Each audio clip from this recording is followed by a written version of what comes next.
There comes a time in every man's life when he realizes it's time to move on. Which for me is today. Because today I am going to do my final Let Me Explain Studios vid. No! I have been on this channel so much, and it's gotten to a point where I've pretty much seen all the essential viewing. And so now we are going to look at the final animated stories that we have not seen yet. And they are as follows. Creepy crawly stories? Oh! Selling your soul for fame. And then what we're going to do at the end is we're going to have a sentimental moment. We're going to go back and watch the first Let Me Explain Studios video that we ever saw. And I'm going to show it to my wonderful girlfriend Lola, and we're going to send this off right, okay? So let's get into it, people. This is going to be a super fun video. I am so excited for this video. If you enjoyed this series, boop the like button for me. We've done so much. I've put in so much work on this series over the years that if you could do one thing for me, it's boop the like button and let me know in the comments what you thought about this series and if you enjoyed it. All right, homies, I want to be as uncomfortable as possible at the beginning of this video, so we are going to start with creepy crawly stories. Because of course, I just have no desire to be comfortable right now. I have to do it. Rebecca posted it, so you know it slaps, so we have to watch it. 3, 2, 1.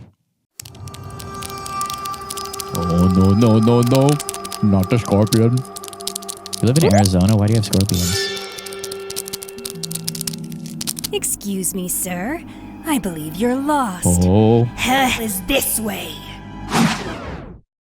You know, the topic of squishing bugs has actually become a bit of a polarizing subject because of the internet, Yeah. and it all amounts to good PR. Don't hurt the bees, they pollinate and make honey. Don't hurt the ants, they're nature's broom, cleaning up so many messes. Right. Don't hurt the spiders, they kill all the bugs we actually hate, right? Flies and mosquitoes and roaches and Oh my termites, gosh. Stop it, please, stop Get it. them all out of here, erase their existence forever! Oh boy, that got the autism going. Oh, I hated that. I hated that. You don't need to use real pictures, Rebecca. I like it when you draw them. That makes the subject more accessible for a person like me. So is Rebecca about to advocate for the smushing of all bugs? Because while I believe that we should protect our home from invaders, you know, spare the ones you can is still my motto, even though I hate them. Get them all out of here, erase their existence from the earth! Oh, no, no. Sounds like certain bugs get a pass if we view them as beneficial to us in certain ways. Right. But you know who else eats other pests? Scorpions. Though I'd wager you're far more willing to smack one of them over a spider, aren't ya? You know who else is nature's broom? Maggots. But they make you want to puke, don't they? Point is, every species of insect and arachnid has a benefit to the delicate ecosystem of the planet we live on. Yes. No matter how disgusting or scary or Stop annoying it, or dangerous Rebecca, they stop are. it! Do I think we should go out of our way to exterminate every scorpion on the face of the planet? No, absolutely not. And if No. you can, should you use the relocation method on Yes, the odd intruder yes. into your home? Sure, as best as you're able to. But is occasionally smacking a scorpion that's about to disappear into your bed sheets okay?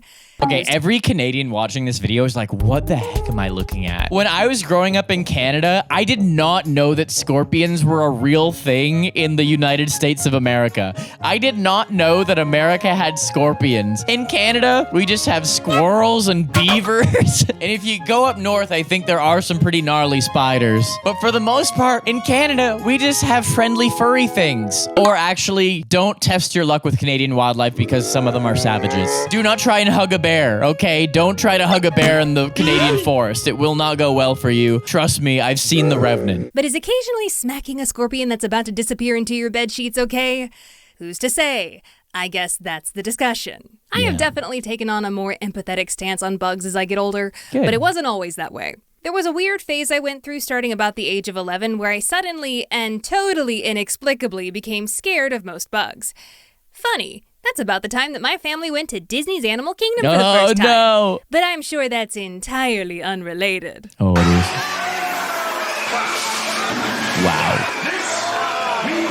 Oh my gosh. Okay, we're good. Don't put us through that pain. Entirely unrelated. That's the 3D show It's Tough to Be a Bug over at Disney World, and I was terrified of it. I think I actually ran out of it the first few times I saw it. Okay, valid. Which is ironic because Flick's whole motivation in that show is to get humans to empathize with bugs. Before the show, only really had a fear of wasps and bees. After the show, all bugs Everything. were made by a dark evil force hell-bent Everything. on destroying me. That actually does sound terrifying. I could not go to Disneyland and go on that ride as a child. Are you kidding me? That's terrifying. I could not. Are you serious? I can't believe that's a real attraction at Disneyland. That's bananas. I would rather be transported to Donkey Kong Land than to Disney's Bug Kingdom. Like, look at the silly monkeys, the silly gorilla. Ooh, a silly Kong. He's a silly Kong. I can't imagine how I would do on a ride like that, but I would guess not good. Except the ones with pretty privilege, of course. But do you want to know what snapped me out of it? Extreme desensitization. It's a little difficult to live on a ranch out in the country with a bug phobia. No. Especially in the Texas country where your neighborhood critters are wolf spiders, black widows, brown recluses, striped bark scorpions, a plethora of different wasps. Got it. And my personal favorite, the Texas red-headed centipede. Got it. Boy, do I have some stories about these guys. Got it. Back when David was in middle school, he had a lot of fake bugs and toy critters that he would use to play pranks on Dad and our grandpa. He even one time put a toy snake under Dad's pillow. You know, typical childhood mischief. Well, one day, David and Dad were in the kitchen. Dad had made himself a plate of food and was walking into the living room to sit down in his favorite chair. Okay. But when he got to the sofa, he noticed laying on the armrest was one of David's rubber bugs. Nice. He rolled his eyes and said to David in the kitchen, "Hey!" But it wasn't. Oh, okay. Prediction. It's not one of the rubber bugs. It's a real one. Oh my gosh. Is Rebecca about to sit down on that couch, or is it the dad? Someone's getting spooked. I can't wait to see who. He rolled his eyes and said to David in the kitchen, "Hey, come get this stupid toy centipede off the couch." I don't have a toy David centipede. looked up from what he was doing with a wide-eyed I don't have a toy expression. centipede. And without saying a word, he zipped out of the kitchen as fast as he could. What the? It's real. That's when it moved.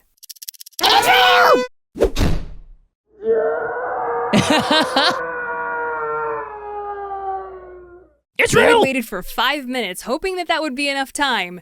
But when he went back inside, the couch cushions had been thrown everywhere and a huge ruckus was happening underneath the dining room table. Oh no. Get him, Dad.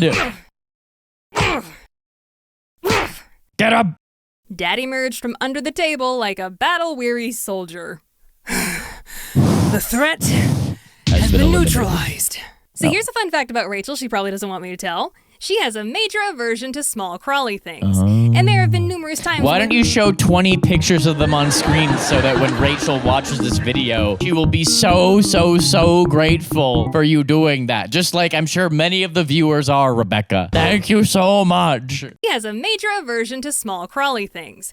And there have been numerous times when we both lived at the ranch where she would call me on my phone yelling at me to come get a creepy crawly for her. She even one time accidentally squished a gecko in her bedroom door at like midnight and called me to come pick up the little gecko body for her. Like I was some sort of criminal underground contact who could get rid of the corpse for ya. Well, she's had her own run-in with one of these centipedes that probably still haunts her to this day. One night, she and Mom were in the living room watching TV, and she got up to make a drink. Okay. She hadn't taken 2 steps before seeing movement out of the corner of her eye. She looked down and saw a giant centipede in the middle of the floor crawling directly at her. And I kid you not, she screamed so loud that it made the centipede jump. It may have scared her, but she scared it, and it slithered under the couch to get away. Wow. Meanwhile, I was hanging out in my room, Can they minding hear? my own business. Oh no. Yeah. A centipede almost killed me and it ran under the couch. If you're sorry, hide down here right now. Do something about it. Huh? And I never found it. Looked for a solid half hour. Classic. See, that is the biggest downside of being afraid of bugs is if you don't handle it, then it will disappear and you never know if it's gonna show up again. And that's just as bad, if not worse, than just handling it right away. And I never found it. Looked for a solid half hour, even moved the couch. But that thing had disappeared into the shadows. Well, done all I could do. Best of luck to you, sis. Be sure to check your bed sheets tonight. Oh, Some people's no. naivete about bugs is funny to me and can make for great stories. We have these insects in Texas called katydids, Oh, boy. sometimes called bush crickets. They're completely harmless. They're actually kind of stupid. They act like humans don't exist half the time. Of course they're stupid. And they're mostly They're just bugs. annoying because they make a lot of noise, particularly at night. But every now and then, our area gets overrun with them during the summer, like you have to watch where you step kind of overrun. Wow. And one of their traits is they're very sticky. You get one of these on the hood of your car, and it doesn't matter how fast you're going down the highway, these bugs are like, do your worst, Poseidon! Wow. Well, one day, Mom and I were out and about, and we decided to stop for lunch at a sandwich shop. Oh, boy. One of those that had big windows out front. But when we walked in, a young woman whose table was right by the front door stopped us. She had a fearful look on her face, and she said, "Oh my gosh, maybe you didn't see it, but there's a huge bug on the front of your car." Confused, we looked over at our car, and seated right there on the hood was a katydid. Just doing his thing. We turned back to the woman and I said, "Oh, yeah, that's a katydid." She said, "I was just so scared that it was going to jump on you as you walked by." You from out of town, honey? We explained to her that they're super chill It's little just a doofuses and probably katydid, couldn't harm it. silly. It's just a silly katydid. It's just a homie. He ain't trying to cause no problem. He's just a homie. It's just a silly katydid. I mean, you kind of have to appreciate the lady for trying to be thoughtful and trying to protect the safety of these people, but it's just a silly katydid, you know? You from out of town, honey? We explained to her that they're super chill little doofuses and probably couldn't harm anyone even Silly if they doofus. tried. It was a fun opportunity to help educate a city kid. You know, now that Charlie's here, I think it's appropriate to throw in a bonus story about him. Let's As go. I mentioned before, we had a lot of different species of wasps that made their home around our ranch. Well, one day I was outside with Charlie in our breezeway just hanging out. Suddenly, we both noticed a big red wasp sitting on the floor. Still no, alive, Charlie. but for some reason it had been grounded. Charlie fearlessly went up to it, and before I could Ate it? stop him, he slammed his nose right onto it. He sniffed it, jerked his head back up with his ears perked, touched his nose to it again, Charlie, pulled stop back it! again, and... I don't think the wasp stung his nose. I genuinely think he was just sounding the alert. Wanted to make sure that everyone knew that the anger bee was right there. Silly You're a real Charlie. funny one, my man. Silly Charlie. It's cold.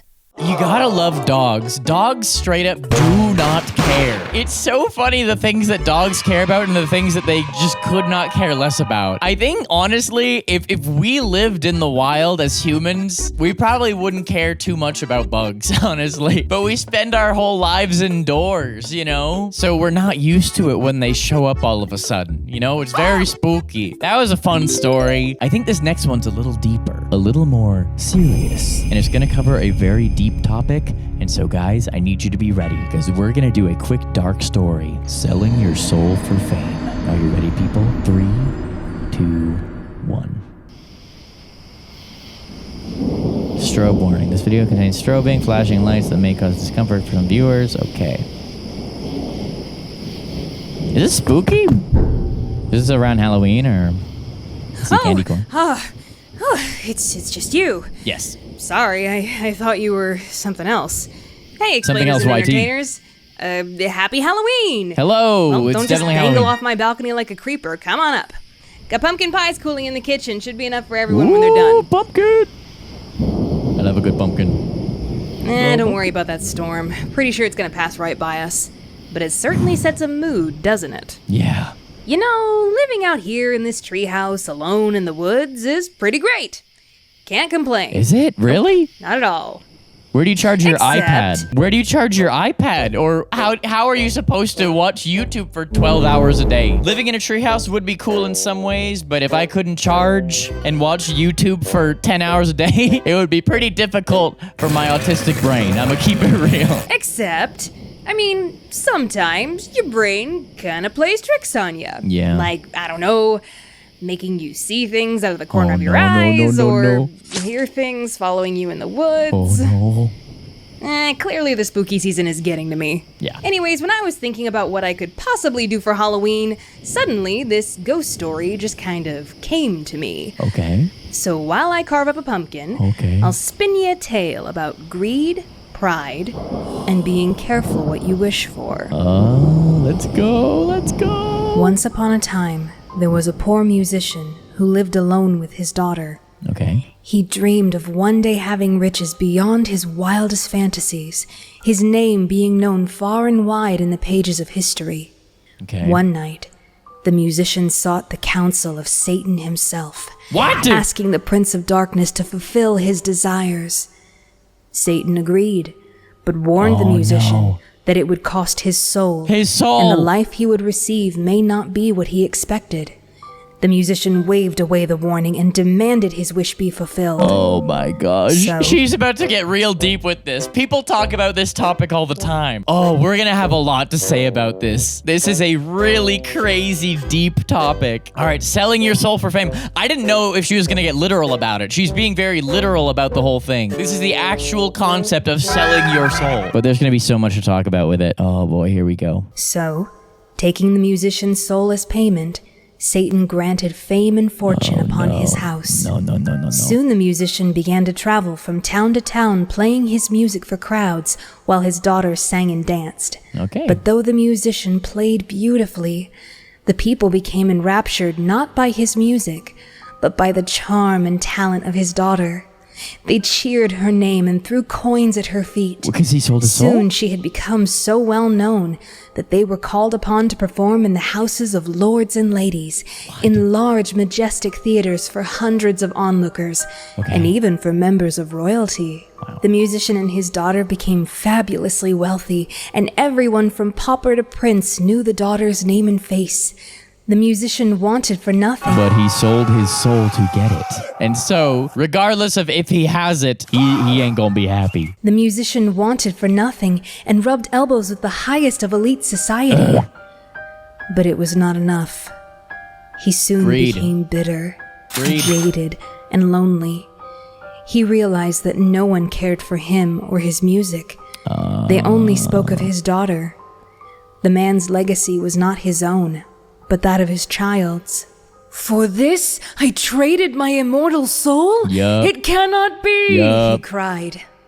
Regret and vanity consumed the man, Yup. blackening his heart. He desperately wished to take it all back, to return to a moment in time before he made his deal. The musician called upon Satan again, looking to undo what had been done. But the Prince of Darkness It's too late, stated man. that only a great sacrifice could break the deal. Wait, you can break the deal? Oh no. What's he gonna do? Is he gonna sell his daughter? I didn't know that this would be part of the story where he could undo it. But yeah, homie sold his soul for fame. Literally. The idea of selling your soul for fame, if you don't understand already, it's the idea of like not being your authentic self. You know, doing a thing that is like bad for the sake of like personal selfish success. And there are a lot of people who kind of do that. And there's a lot of people who kind of do that on YouTube, to be completely honest. People who will do a type of content that is not positive, it's negative content, it makes people unhappy, it's harmful, and it just makes the world a worse place. But people can't look away because in an awful way, it's very exciting. That is a perfect example of selling your soul for fame on YouTube, in the business that I work in. The best thing to do is just to be yourself and be positive and uplift the world. And a lot of the time, that isn't necessarily what is going to get the most views, but you can sleep well at night knowing that you're trying your best and trying to improve the world in some small way. And honestly, for me, that's also why, like, I don't mind when the channel goes through ups and downs, because we've had so many phases where like our views are super high and then our views are lower and then they're super high again. And look, if I wanted to just get whatever would make the most views, you can make content that's going to make people upset and unhappy and they can't look away from it. And that's how a lot of very negative stuff online gets so popular. But to me, that is a perfect example of selling your soul for fame. Please, if you aren't already doing it, make sure that the shows you watch, the content creators you watch, are people that you think are actually trying their best to put good into the world. Because not only are those the people who truly deserve it, but you will become a happier person by consuming happier content. A lot of the most miserable people in the world are people who consume a lot of negative content. So yeah, focus on positivity and happiness. You will be way happier. It'll make the world a better place. But the Prince of Darkness stated that only a great sacrifice could break the deal. Okay. If the musician wanted to return back in time, he must kill his daughter. Oh, that's and what I thereafter live his new life without her. That's what I thought. With a heart completely consumed by darkness, the musician agreed. Evil. But unknown to him, his daughter had been eavesdropping and overheard the demonic arrangement. She ran for her life as far away as she could, where no one knew her name or face. She hid herself from the world and disappeared, That's sad. never to be seen again. Her father searched for her the rest of his see? life, relentlessly. But he sold his soul, and so he's now dealing with the consequences. He realizes now the one thing that was more important to him than anything else, and that's his family. But it's too late because he sold his soul. It's very sad. It's very sad, but very real at the same time. For her the rest of his life, relentlessly seeking to complete his part of his deal. He walked the earth, no longer a man, but a monster. Oh, okay. After many years, he eventually succumbed to death. But it's believed his soul is cursed by Satan to forever search for his daughter, eternally seeking to fulfill a bargain he'll never be able to complete. Awful. They say when his spirit is near, you can feel his desperate prowling eyes Don't upon scare you. us. And if you hear a second set of footsteps when you walk alone, be careful the Don't mad scare us. musician doesn't take you instead. If you jump scare us, I will Thank be you so so upset. much for tuning in, but now... No! Did the video really stop recording right when I got jump scared? Are you kidding me? Did that really just happen? I'll redo my jump scare, I guess. There you go, spooky. I gotta tune out and get some candles. Bye. Okay. Storm, man, there's broken glass everywhere, and I gotta go get a broom, too. Oh no, it's the guy! It's the guy! Did you see that? It's the guy! Wow, yeah, that was a lot darker than I expected it to be. That was a lot darker than I expected it to be. I thought that would just be a normal animated story, but no. It was actually a super, super dark thing. I did pretty much all of my analysis in the middle of the video, but yeah, that video was what we call a metaphor. It was telling a very literal version of a story to tell a story that can be applied to a lot of different situations in life. Like, a lot of the get success quick schemes in life are evil. Everyone has the opportunity to cut corners or do the wrong thing in order to succeed quickly. But the right thing to do in the world is go about your life with positivity, be nice to others, be truthful, and try your best. And now, people, after all of the Let Me Explain Studios videos that we have looked at, we are gonna go back to the first video that we ever saw. We're gonna revisit it, and we are going to show it to the wonderful Lola. Hello, how are you doing, Lola? Good. Good. Close this off right. I wanted to watch the first Let Me Explain Studios video that I've ever seen. I was just saying, when I say Let Me Explain Studios fast, I always like slur it by accident. It's like a tongue twister. Let me explain studios. Let me explain studios. Let me explain studios. Let me explain studios. Let me explain studios. Let me explain studios. Let me explain studios. Okay, what's because I'm autistic and you're not. I'm just backyard stories. Are you ready, homies? Because I'm ready. Make sure you subscribe to Rebecca because this series has been amazing and she did so much work on all of these videos, so she deserves your support. Go subscribe to her channel, boop like on our videos, and subscribe to this channel if you're watching this video and for some reason you have not hit the subscribe button yet. That would be very silly. Homie, don't be silly. Don't be silly and not press the subscribe button. Silly. We do all kinds of fun videos on this channel, and if you liked this video and you haven't seen all of my other random videos, go check them out. I think you'll find something that you really like. Backyard stories. Are you ready, Lyra? Yes. Ah, the backyard. The personal wonderland of suburban kids everywhere. A place of curiosity and imagination. Wow. A minefield of anthills and lost Hot Wheels. A peaceful refuge where the greatest childhood memories are made. Oh, no. Girls! She did it! Hello, my geeks and peeps, my explainers and entertainers, my little oodle ollies. Rebecca Parham here. Backyards are great. They have grass and trees and fences. Unless you live around here, then you maybe have grass, and if you do, it was put there by a human. Like, are you talking about like turf? No. Like real grass. Like, we live in a desert where, like, there isn't just grass. We don't have roaming hills and valleys full of grass and trees like we did in Canada, when I lived in Canada. There's only like certain parts of California that are desert. They have rolling hills here. In NorCal. In NorCal, okay. But no, we live in SoCal, the land of the no grass. Okay, sorry. That bit could have been a lot better, but that's fine. Backyards are great. They have grass and trees and fences. To a kid, they could be the plains of Africa, the jungles of Papua New Guinea, the great wilderness of Alaska, or the perfect place for a treehouse. Can I just go on record to say that I freaking love treehouses? Yes. I mean, look at these. I had a They're treehouse. mystical and woodsy and full Yeah. of character. And away from people. Look at this one. I want to live there. I want to hook it up with Wi-Fi and a sauna. I want all the local kids to call me the Witch of the Woods and tell stories about how I'll steal your toes if you get too close to my house. I want to be a ghost story. Wait, I believe that 100%. Upon getting to know Rebecca a lot better, that I completely believe her when she says she would be happy to live in a treehouse in the woods as long as it has Wi-Fi. She would love to be the Witch of the Woods. I want to be a ghost story. Wait, we're off topic. Backyards. A Okay. staple of suburban living. I lived in suburbia as a kid with all the trimmings. Neighborhood kids to play with, nearby woods to explore, a school I could walk to and from. And you can't forget your standard issue bully that lives up the street. Of My course. bully kid was named Jocko. Jocko. Now, Jocko wasn't your run-of-the-mill bully kid. You know, the big thundering monsters that you stay away from at all costs, like a Canker Sister or a Flats the Flounder. No. Jocko was more like Buford from Phineas and Ferb. Still a bully, but one that got involved in the adventures, and you invited over for a game of baseball sometimes. Oh. Did you watch Phineas and Ferb growing up? I did. I loved it, especially the squirrel in my pants song. The squirrel in your pants song?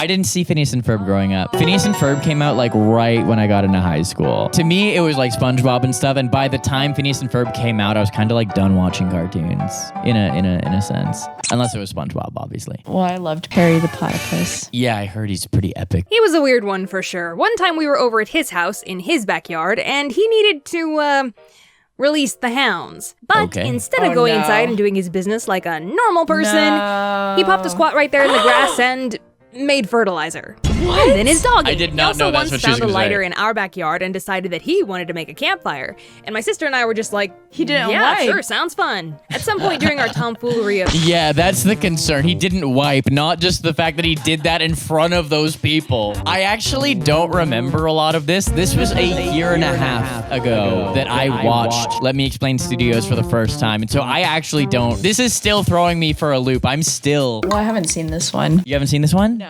Oh, cool. Great. I mean, that was the idea. I assumed you hadn't, which is why I'm showing it to you. And by the way, homies, I know this is the last video in the series that we're going to do for a long time. So I just wanted to say, if you can't get enough, if you want to watch more of this when it's done, we do have an entire playlist of videos where we have looked at Let Me Explain Studios. And if you have not seen all of these classics, you can throw on this playlist and you have hours and hours of good times to be had. We have worked so hard on this series over the last couple years and enjoyed so many great videos that if you want to continue, yeah, just pick up the series where you left off, okay? This may be the final video for now, but it may be the very start of your watching journey. that he wanted to make a campfire. And my sister and I were just like, yeah, sure, sounds fun. At some point during our tomfoolery of gathering things to incinerate in our campfire, Jocko wanted to act all tough, so he pointed the lighter at me and my sister and lit Spooky. it. Just so happens, Spooky. at that moment, my mom looked up from doing the dishes and saw that through the kitchen window, and she ran out screaming at us. Unsurprisingly, Jocko had to go home. Glad she caught us too, because we weren't even messing around at that point.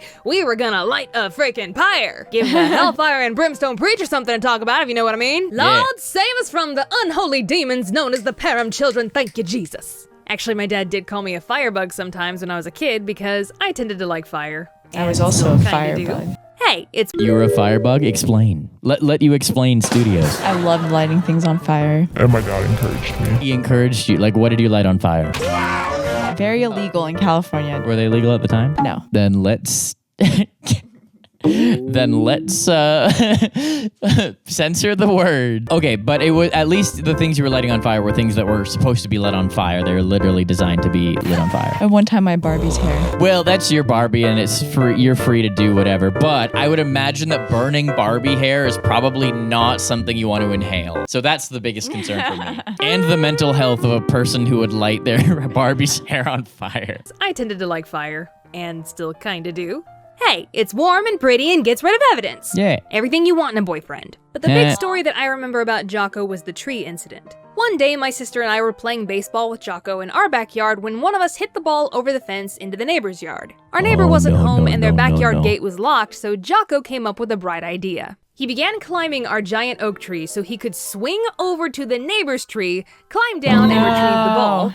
And Rachel and I just stood there watching him climb, periodically going, "You're gonna fall! He's gonna fall. We're gonna have to call the fire department to get you down!" Which I think only strengthened his resolve to make his brilliant plan work, You because stupid he just kept kid. climbing. Now strap in for this one, explainers, it gets good. When he got close to the neighbor's tree and was about 15 feet off the ground, he grabbed a pencil-thin branch in his hands and actually tried to swing to the neighbor's tree like he was freaking Tarzan. Apparently, Jocko has never seen a Wile E. Coyote cartoon because then he would have known better. Who says cartoons rot your brain? Guess what? The branch snapped.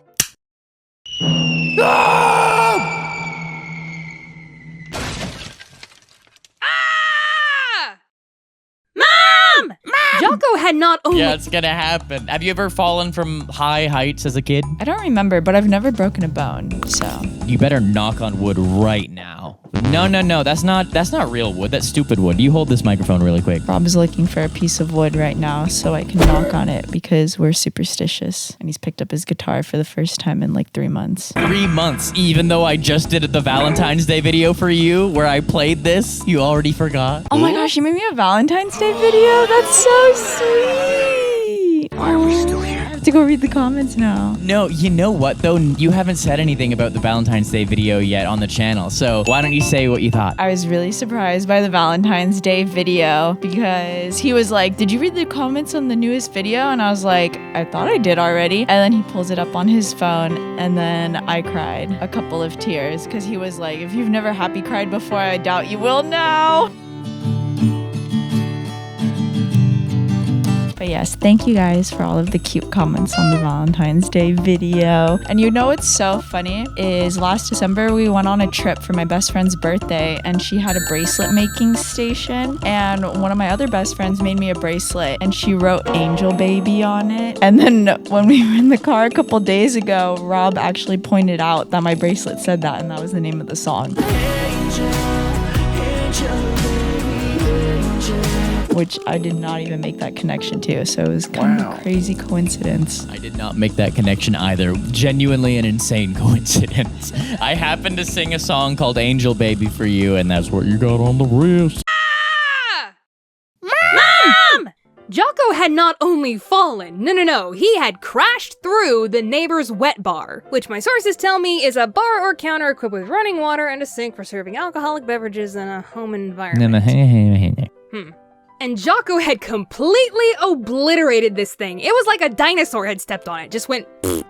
Jocko was screaming so loud that his dad, who was working in their front yard up the street, heard it, came running, and kicked in the neighbor's gate to get to him. He ended up having a broken arm, which I'm still surprised to this day. Have you ever that's broken a all bone? that- You're gonna make, don't ask me that question because I asked you, or you said it, and then you had to knock on wood. I already put the guitar away. You remember that was the whole point of this? Well, I just didn't know if you've broken a bone before.